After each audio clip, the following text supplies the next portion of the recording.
Welcome to Elevate English. Elevate your English. Elevate your life. If you found this video informative, please like, share, and subscribe to the Elevate English channel. Let's start our story.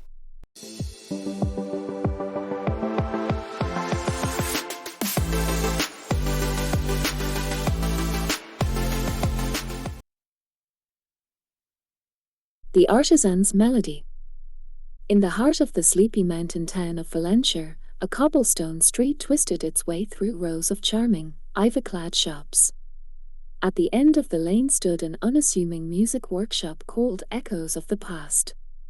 The shop was famous for its handcrafted violins, mandolins, and other string instruments, but what set it apart was its owner, Alara Bennett. Alara had inherited her skill from her father, a master luthier whose reputation had drawn musicians from across the country. But while her father had always focused on perfection, Alara saw her craft differently. To her, each instrument was a story waiting to be told. She poured her heart into every curve and string, infusing them with something uniquely her own. Despite her passion, life in Valencia could be lonely. Her days were filled with sawdust, varnish, and melodies, but the silence between customers was vast. She told herself she didn't mind. After all, her work was her calling. But sometimes, in the quiet moments, she longed for something more. One rainy afternoon, the shop bell jingled, and a man stepped inside, shaking rain from his long coat. He was tall and broad-shouldered, with dark curls that framed his chiseled features.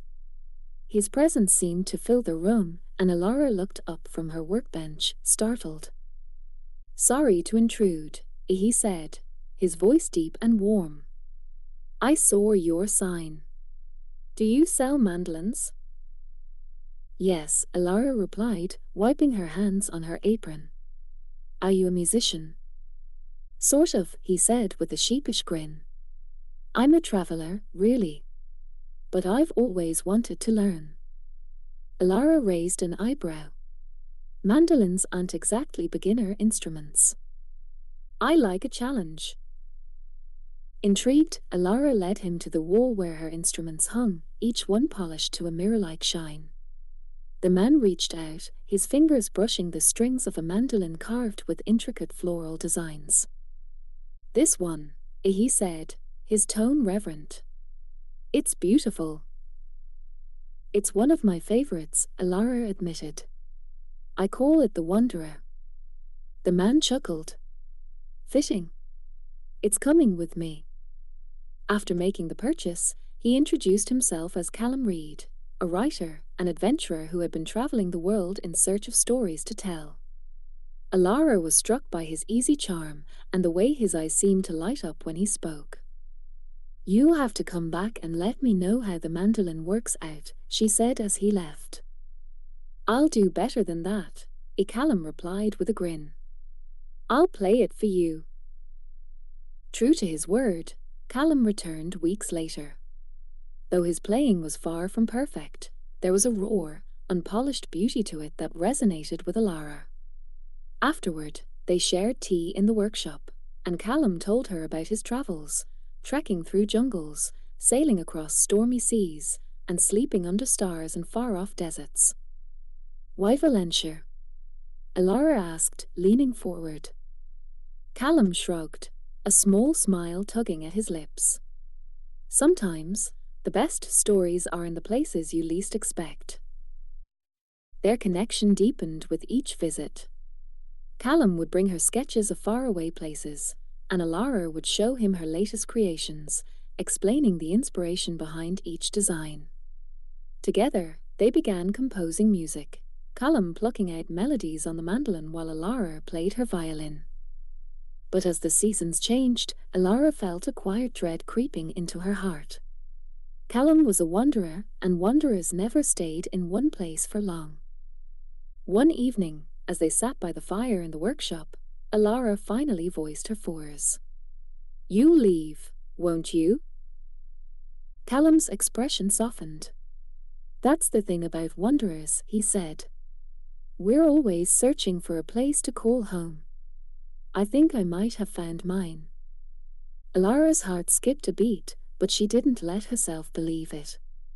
And what happens when the call of the road becomes too strong? He reached for her hand, his touch gentle. Then I hope you'll come with me. The idea terrified and exhilarated her. She had spent her entire life in Valencia, her roots entwined with its mountains and cobblestones. Could she really leave it all behind? The answer came unexpectedly. One morning, as Alara was tuning a violin, a customer entered the shop, a musician from a famous orchestra in the city. He had heard of Alara's talent and wanted to commission a custom violin. The project was challenging, pushing Alara's skills to their limits. She threw herself into the work, her days filled with measurements, adjustments, and endless trial and error. Callum stayed by her side, offering encouragement and distracting her with impromptu serenades when frustration threatened to overwhelm her. When the violin was finally complete, the musician was so impressed that he invited Alara to deliver it in person and attend one of his concerts. The idea thrilled and terrified her. She had never been farther than the neighboring towns, and the thought of stepping into a bustling city felt overwhelming. "You should go," Callum said, his eyes shining with pride. "Come with me," she blurted out before she could stop herself. Callum's smile widened. "I thought you'd never ask." The trip to the city was transformative. Alara marveled at the towering buildings, the hum of life in the streets, and the grandeur of the concert hall. When the orchestra played her violin, tears filled her eyes. It was as though a piece of her soul had been given a voice. On the train ride back to Valencia, Callum took her hand. "So, what's next?" Alara looked out at the passing countryside, her mind racing. "I think I want to see more. To find new inspiration for my work." Callum's grin was infectious. "Then it sounds like we have a journey ahead of us." In the years that followed, Alara and Callum travelled together, their love growing stronger with each adventure. They visited bustling cities, quiet villages, and wild landscapes, always returning to Valencia with stories and souvenirs that found their way into Alara's instruments. Echoes of the past became more than a workshop, it was a gallery of their shared journey, each instrument a testament to the places they had been and the music they had created together. Though they never stopped wandering, Valencia remained their home, a place where the cobblestone streets echoed with the melodies of love, adventure, and the enduring magic of their bond. Would you like me to continue, add more depth to a particular part, or create another story?